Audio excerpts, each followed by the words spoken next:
back to my channel. I'm Lauren if you're new here, and welcome to the very first episode of what I'm calling Storytime Saturdays. Yes, I like alliteration, sue me, it's fine. So normally you always see pop culture videos from me, Taylor Swift Tuesdays. I've been wanting to make some videos that are about me and my life, and I think Storytime Saturdays is like the best way to do that. So if you're not already, make sure you are subscribed to my channel. And episode 1 is about to be a little crazy because this is one of the craziest things that's ever happened to me. Did not know that this was the case going into the date, and by the title, you know what I'm talking about. I unknowingly went on a date with a flat earther, and the story that commenced is pretty ridiculous. Thank you all, by the way, for your support on my Storytime Saturdays. I'm so excited to tell you guys a little bit more about my life. So much so that I decided to film this in my living room, a little bit more casual. I'm drinking a beer, but oh, this story, you guys. So what is a flat earther, you might ask? Well, if you don't know what it is, I'm very happy for you, because that means that you know that the earth is round. It's a sphere, it's a globe. Well, there are some people out there who believe that the earth is flat. When you Google it, there's actually a flat earth society founded in 1956 by someone named Samuel Shenton. Yeah, I won't get into that. First things first, it is dangerous for anyone to not believe science. I think that we all should be skeptic of the world around us for sure, but not science, not when there's evidence. Okay, let me just get into the story time. Make sure you're following me on all of my social media handles, and let's just get into the story time. So right after the date, I went on my phone and I made a note, and I just wrote down everything that I could remember, because I was like, no one's gonna believe me. I have to write down specific quotes that he's saying, or else no one will believe me. So I have a note from October 2018. Yes, this really happened to me, okay? Last year. So I'm single. Dating in LA is really hard. I'm not a big fan of the dating apps. LA is just like a totally different scene than the dating scene in Denver, which is where I'm from. And one time a friend of mine was like, hey, I met this guy in passing and he's really cute, and he brought up the fact that he was single, and I wanted to see if I could set you up with him. And I was like, sure, please. Honestly, I would love that. I feel like when someone else sets you up on a date, it's like less awkward. You know what I mean? Tell me if you think I'm wrong, but like, it's just less awkward. You know that this other person has kind of like vetted them in a sense. I guess in this situation, maybe not, but she met him in passing and he seemed nice enough and he was cute, and she was like, Lauren, I want to set you up with him. I think you'd be great. And I was like, all right, sure. What's a beer? I don't care. Let's go do it. So we go and meet up. Again, I have nothing against the person who set me up with this person, because they didn't know, obviously. We go to happy hour. I always like happy hour for a first date because it's casual. If you don't like the other person, you can like quickly dip and leave. Happy hour, it has like an expiration date, right? As opposed to like a dinner date or just something else, especially for like a first meeting, right? I have all these like random rules in my head of like dating and first dates. So we go to happy hour and immediately I'm like, he's really cute. Like, I'm excited, he's cute, he's friendly, maybe a little bit shyer, but like, honestly, I am extroverted enough for the both of us. And it was a really great date for the first 30 minutes. We were chatting, we were talking. I actually had a really great beer. I like specifically remember the fact that I had a really great beer. I wish I could remember exactly what beer that was that I was drinking, but this beer will make an appearance later on in the story. So yeah, and in honor of that, I had to, you know, whip out a beer because it's Friday night, why not? So notes that I'm gonna be drawing to aren't in order. They're kind of just like random things that I remember. So excuse me if it's like a little bit of like a jumbled story. I'll get there. So the flat earther thing did not come up right away. For the first 30 minutes, we were getting along, we were chatting, and then at one point we started to talk about like roommates. And I was like, oh, like where do you live? What part of town are you in? He's like, oh, I'm currently like living with my parents right now. And I was like, whatever, that's okay. Like, I've been there when I was out of college. I was living with my parents. Free rent, it's really helpful when you're like transitioning from one place to another. And he goes, well, it's different for men and women. It's pathetic for a man to live at home, but it's not so pathetic for a woman to live at home. Red flag number 1. I looked at him and I go, really? What do you mean? And at this point, like, I was already in my head of like, oh, this guy's like cute, things are going well. And then he says that thing of, it's pathetic for a man to live at home, but not for a woman to live at home. So in my head, I'm like, is he like sexist? Did he just like casually drop that? Like men and women aren't equal? I don't know. I just kind of like playfully argued back with him because if you know me, you know I'm not one to keep quiet about things. I stand up for things that I believe in. That was just kind of weird, but I just continue to sidestep it, right? And then I feel like after the first 30 minutes is just when it just got really, really weird. So I asked him about school. At one point I was like, so yeah, I went to CU Boulder in Colorado. Did you go to school at all? Or like, where are you from? And his answer and his attitude towards any type of schooling was very, very interesting. He was like, oh, well, I was homeschooled my whole life, but I bullshit my entire way through it. Like, ha ha ha, I'm so proud of myself that I didn't really get an education. Okay. I know some people in my life who were homeschooled and worked very, very hard regardless of the fact that it was their parents teaching them. So that was a little bit weird. And I was like, okay, I can't really relate to that. So I'll just keep on smiling and drinking my beer. When I asked him about high school, I was like, did you ever go to school at all? And he goes, yeah, I went 1 year from like 8th grade to 9th grade. It was so stupid. That high school is just full of like a bunch of idiots, like 1,400 people and they're all idiots. Everyone around you was an idiot? Really? Really? That seems a little unlikely, but whatever. I kind of like, at this point, I am maybe halfway through my beer. He ordered a beer too, but he wasn't really drinking at all. And I was just like sitting there listening. It took everything in me during this first half of my beer to not just like burst out laughing. So at first, you know, I was polite and I played along. So I asked him about, you know, like education. So I was like, if you really like cheated your way through homeschooling, like how did you get an education? Like how do you know things, anything at all? And guess what he said? He educated himself online. I can't believe this. Oh my God. So I'm like, oh, like with like a program or something? And he's like, no, with online forums. Great. That's definitely the greatest place to get an education in my opinion when you don't know things like science, but I'll get there. So the random things that led up to the flat earther announcement. He mentioned to me that people who celebrate their birthday are pathetic. And I was like, oh, that's weird. Is there a reason you feel that way? Did you have a bad experience with like a birthday maybe? He's just like, no, I just don't get it. We're just aging. Why do we need to celebrate it? And in my head, that is one of the weirdest things I've ever heard. To celebrate your birthday is pathetic. But then, lo and behold, I said, oh, well, I disagree. Like, I love my birthday. I love my friends' birthdays. I love making other people feel special on their day. And I love birthdays. And he goes, again, it's just different for men and women. No, it's actually not. You are just sexist and have an issue and, one of the many things. What else did we talk about? When the conversation was getting a little bit weirder, he brought up video games. I love video games. If you don't know this about me, I've always wanted to start a YouTube gaming channel because I'm really good at video games. I grew up on Nintendo. So I was like, oh, you mentioned like video games. What consoles do you use? What games do you play? I prefer video games that are only violent and have a lot of blood. Red flag number 7? I don't know. I didn't really know how to like respond to this because sure, I love first-person shooter games. GoldenEye, Halo, those are fun games. They're games though, and I know that. A little worried this guy might not know that, but might not be the healthiest thing. Yeah, I'm just gonna leave it there. And of course, I'm gonna need to know all of your guys' thoughts through this entire story, so please feel free to comment them. Okay, and the next part of my notes is about space and NASA. And so a little bit earlier on in the night, I think he was talking to me about his schooling stuff. We're at like a sports bar on this date and so there's like TVs in front of us and behind us. So he's like mid-sentence telling me how his high school was full of 1,400 idiots. Everyone else was an idiot except for him. He mid-sentence stops what he's saying and he goes, oh, there it is again, repeating numbers. That's a pattern in my life. Anyway, I was like, I'm sorry, what? Like, and I kind of looked behind me, I was like, what do you mean? There's like some game on football or something. He goes, 2 repeating numbers, that's a reoccurring pattern in my life. I constantly see 2 repeating numbers. And so I'm sitting there like, okay, cool, like, it's a football game. There's numbers everywhere. Like, what are you talking about? And so that was earlier on, Lauren. That was 3 sips into her beer, Lauren. That wasn't the Lauren that is slowly trying to figure out like what she's doing on this date with this guy.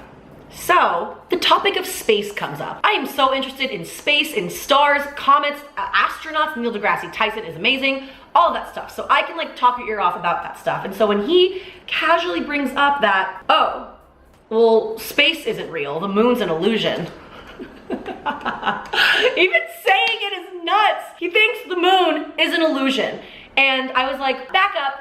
What do you mean the moon is an illusion? And he's like, oh yeah, I mean, that's not real. Like, haven't you noticed that it looks the same every night? And I'm like, except for the fact that it doesn't. And I was just so baffled. And space was like the ink link into like the rest of the conversation. So I went on semester at sea. It's a study abroad program in college where I lived on a ship for 4 months and I went to 16 countries around the world while taking classes on the boat. It was amazing. I'm gonna do some storytime Saturdays on that, but I was trying to explain to him that when you go to a different hemisphere, the moon looks different. How do you explain that if the moon's an illusion, if it's just like hanging there on a string? And he's like, are you sure it looks different? Like, you really remember that it looks different? And I'm like, yes, I lived on a ship for 4 months. One of my teachers was an astronaut. I was just, this is when I was getting a little bit heated. Like, you don't believe in space? I don't even like know what to tell you if you don't believe in space. The space conversation led into the fact that the moon landing didn't happen. It was all fake. It was all Hollywood, smoke and mirrors. Here's the thing. I like a good conspiracy theory as much as the next person, and I do think it's good to like look at things that we've been told our whole life with a healthy bit of skepticism. I fully believe that 100 years ago, doctors were prescribing cigarettes. It's good to be a skeptic about certain things that have scientific evidence. You don't need to be skeptical of scientific evidence because scientists have spent their whole lives making sure that it is that proof. I feel like I'm like back on this date again. This was wild. So then after, when I was explaining to him that the moon looked different when I was in a different place in the world and the constellations were moved and shifted downward and I saw different star constellations, and he was like, really, are you sure that happened? You're not just like making that up? And he just kind of like brushed it off, and I'm sitting there like, not even done with my first beer yet, like, no, yeah, the stars are real, moon too, they're up there. I started to talk to him about NASA, so I bring up the fact to go, okay, so do you know what the Hubble telescope is? You can go look at the Hubble telescope 24 hours a day online at NASA's website, and you can see what these telescopes and what other cameras in space see, including our planet Earth. And he's just like, oh wow, NASA, so you believe in NASA. Believe in NASA. I don't even. So I'm staring at this guy, and like the table we were sitting at was kind of like a communal table, so there was like some people a little bit to my left, and I swear when he said that about NASA, like the guy next to me kind of like turned and looked, and I'm just like sitting in my head like, yep, he said that. He said that. He doesn't believe in NASA. That's like, do you believe in this water bottle? Do you believe that it's here really in my hand? I've never in my life had to explain to someone that, hey, this is really here. He goes, oh, well, when you look at NASA, it's got 2 reoccurring letters, A and A. When you take out the 2 reoccurring letters, all that's left is NS. Guess what the NS stands for? National Satanism. He said National Satanism.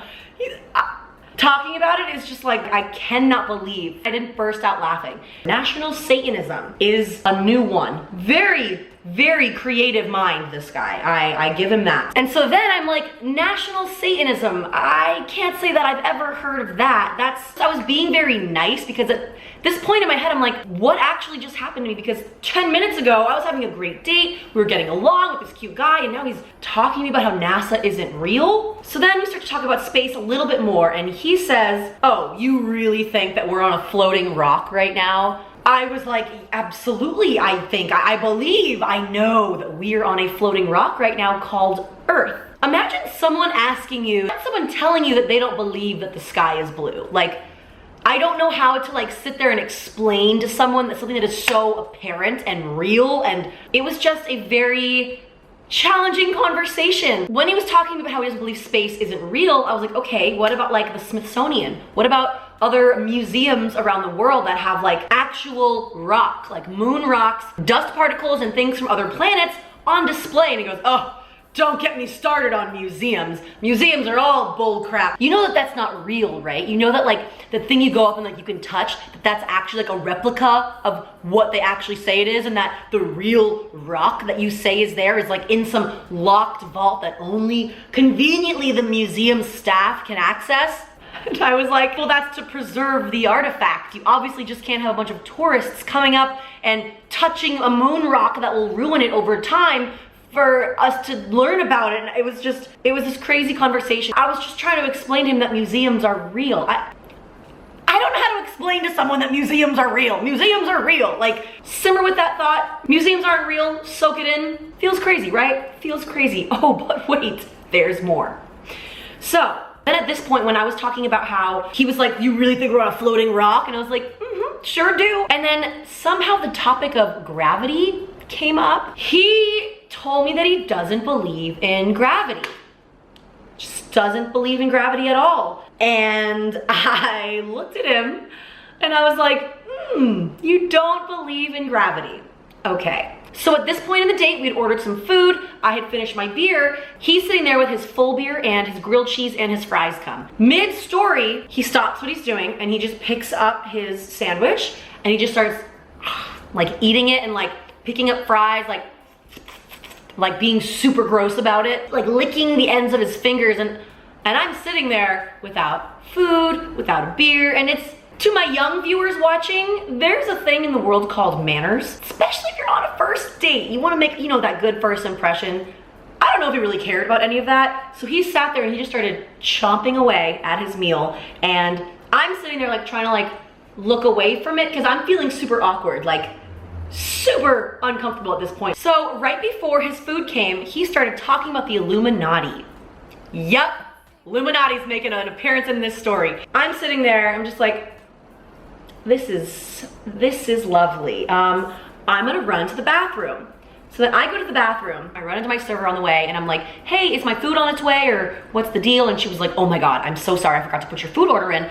That's on the house, it's coming right away. How's everything else? And this is the first human that I've encountered since being on this date, and so I just flat out told the server, this is the craziest guy that I've ever encountered in my life. This is a first date. He's telling me about the Illuminati, that he doesn't think space is real. The server's looking at me and her jaw drops. She goes, doesn't believe that space is real. And I was like, that's tip of the iceberg. But I'm gonna make the conscious decision to order another beer with you because I feel like I need to hear more. I come back, he's done with his meal. Thankfully, she had my beer waiting for me and I was ready. Beer number 2, I was in. I was like, I'm gonna ask these questions. Clearly, I'm not into this guy. This is just gonna be one of those experiences that I tell people about. And that's exactly what I'm doing. So, I come back and I start to ask him about the Illuminati. I go, just tell me more. So you started talking to me about the Illuminati and you think it's real, like, tell me more. He believes that the Illuminati controls everything we do, everything that we do, including like the decision that I made to like go on a date today. He thinks that the Illuminati has somehow like figured out a plot and that we're like pawns in some big scheme or something like that. And so I go, that's very interesting of you. Why do you think that? Or where does your sources come from on the Illuminati? Like, where does this come from? He said that he has spoken to a lot of people who are a part of the Illuminati Lodge and that he read some online forums. He just educated himself online with the online forums because apparently space isn't real, but the Illuminati is, so then he was talking about how like the Illuminati, like the ones that like opened his eyes to the fact that like space isn't real, NASA's just like Hollywood, smoke and mirrors, and I'm like, I mean, I don't really believe that at all because gravity is, you know, keeping us on this earth. Like, how do you explain that? He says he doesn't believe in gravity. Gravity is a myth. And I'm sitting there, and this is with my second beer in my hand, and I do this. I go, okay. I go, what do you mean you don't believe in gravity? He goes, yeah, it's a myth. And I go, okay, here. And I touched his arm with my beer. I said, did you feel that? And he goes, yeah. I go, all right. And then I hold my beer above his head, and I go, if I were to drop this beer on you from up here, it would feel a little different, huh? It would splatter all over the place. How do you explain that? That's gravity. And he goes, that's not gravity, that's just common sense. What? What are you talking about? That's common sense.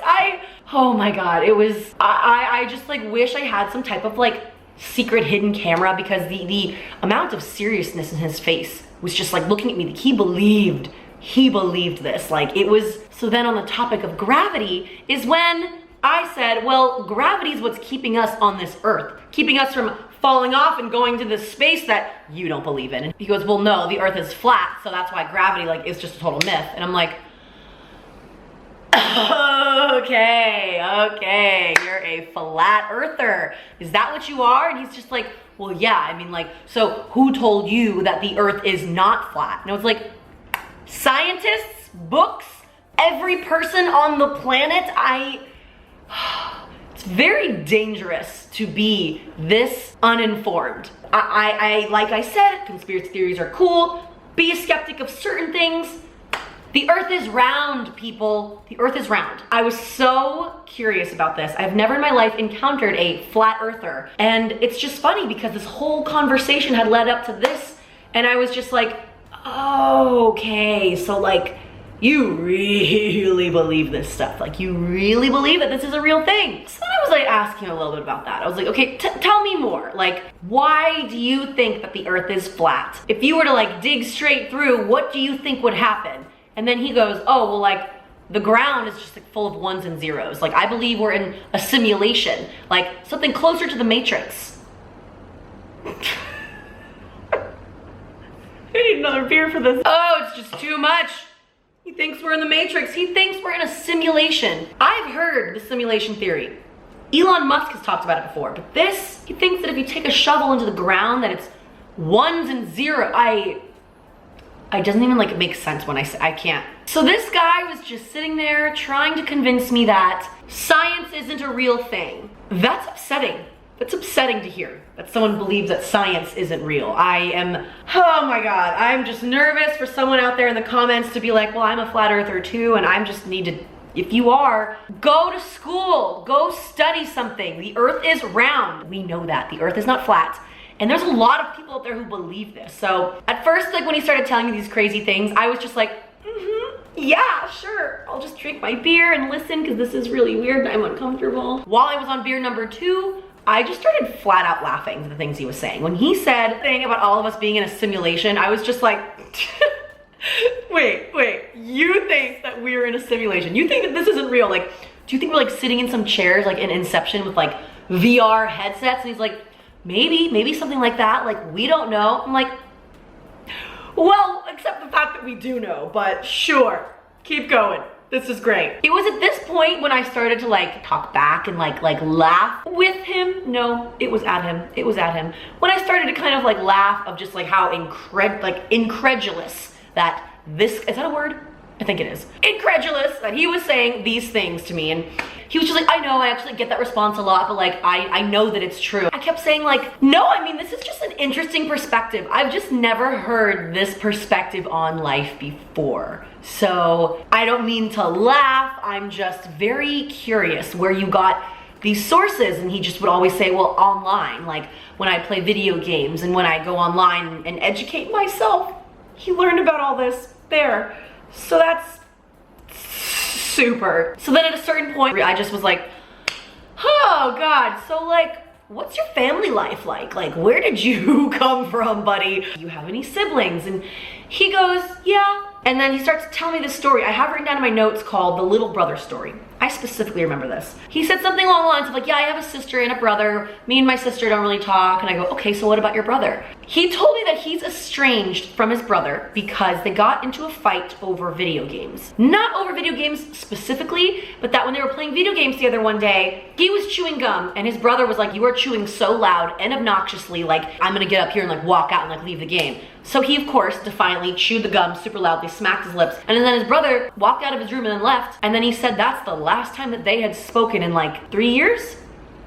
And I was like, oh, that's it? That's it? You chewed bubble gum loudly at him and now he won't talk to you? Because in my head, I'm like, there's more. What else did you do to this brother that made him like not want to talk to you? Because I can think of a few things why. I asked him if it bothered him that he's doesn't really talk to his brother anymore. And he said, he looked me dead in the eye and he goes, you know toothpaste? And I was like, yeah, I know what toothpaste, sure. You know toothpaste and how you don't think about it till you see it there on the counter when you brush your teeth? That's how I feel about it. Oh, okay. Okay, you are relating your brother to toothpaste, an inanimate object. This is enough. Like, this is at the point where you're like, this has got to stop. And it was just, I think we ended things on the toothpaste conversation. It was very clear that we were not into each other. I'm guessing he got the message, but happy hour was over. The toothpaste story just kind of sent me off and I was like, all right. And the server walked by and I was like, I think we're ready for our check now. We split the bill because in my head I was like, in no way am I having this guy pay for this, thinking possibly that like this was a pleasant interaction. We walk out of the bar and then I just kind of turned to him and I never know what to say at the end of dates. Like if you guys have any good things, lines of what to say at the end of a date, like whether or not it went well or whether or not it went badly, I was like, well, this was fun. And I like gave him a hug and like in the hug he was like, yeah, sorry if like I freaked you out. I don't normally like talk about this stuff on like a first date. I know how like crazy some of this stuff sounds, and I was just like, no, it was just a really interesting perspective, like trying to be positive, like don't follow me to my car, okay, goodbye. And what did I say at the end? I think I turned away. Yep, I felt so awkward, and I always feel awkward at the end of dates, where I was just like, well, you have my number, bye. And I just was like running to my car, and on the walk to my car, I am laughing out loud. I am calling my friend Kelsey back in Denver, like, you are not going to believe the story that I have for you. And then my friend who set me up with this guy, I sent her a text saying, haha, OMG. He believes the earth is flat, that science isn't real, that the Illuminati is the reason for everything, and that evolution is a total lie, and that we're all in a simulation. She responds saying, no. What? Wow, are you serious? Are you joking? I'm just like, nope. At one point he was also talking about his job, because he does currently have a job, and he said that he's almost been fired 3 times because he shared his beliefs with his boss. So he knows that other people think that he's crazy. That is one of the wildest stories that I've ever had happen to me dating wise. I actually have a few other dating stories that maybe I'll talk to you about on the Storytime Saturday, but it was a night to remember, and I had to just sit in my car before I left, and I just went through the notes of like, what else did he say? I have to write down all the crazy things that he said, because this is just nuts. It's a dangerous thing if you believe that the earth is flat. Like, there's a whole society out there. There's like YouTube channels dedicated to proving that the earth is flat. And to quote Philip DeFranco, don't be stupid, stupid. Like, come on. I'm heated, I'm sweaty. I want to finish my beer now. And yeah, that's my story for you. I went on a date with a flat earther. I don't regret it. Not at all. It was a perspective I had never seen before, nothing that I'd ever been introduced to, and it's always just fun to try everything once, right? Right. Guys, you've got to tell me if you have had any similar dating stories, if you've ever encountered a flat earther. So yeah, that's my date with a flat earther. I hope that you guys enjoyed my first storytime video. If you want to hear more about my dating life, or I have some other stories that I'd love to talk to you guys about. Specifically, there's a few things on Semester at Sea that I'd love to talk about. I was almost robbed in Morocco. That was pretty cool. I got slapped in the face by a shark in South Africa when I was cage diving, and I have the GoPro footage to prove it to this day. So yeah, there's a lot of things I could talk about. Let me know any of your requests. I loved talking about this with you guys and like giving like a little bit more personal look into my life and the things that I've experienced. So I hope you enjoyed it too. If you did, please remember to leave it a like. Make sure you follow me on social media. Tweet me, DM me, message me. Let me know what you thought about this story. And make sure you're subscribed, and I will see you in my next video. Bye guys.